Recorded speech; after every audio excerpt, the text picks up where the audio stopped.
The Excavation Volume Calculator.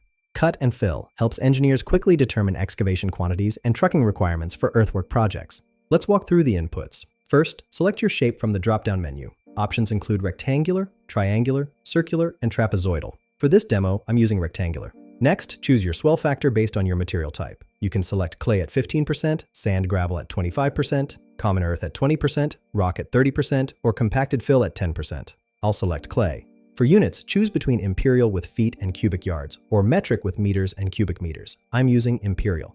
Now enter your dimensions: length, width, and depth, or height.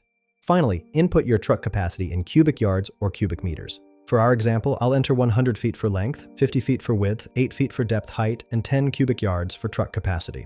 After clicking Calculate Excavation Volume, we get 3 critical results. The in-place volume is 1,481.48 cubic yards. That's the actual volume in the ground. The bank volume is 1,703.7 cubic yards. That's what you'll have after excavation accounting for swell. You'll need 171 truckloads to haul this material. This calculator streamlines your earthwork planning process. Find the link in the description below.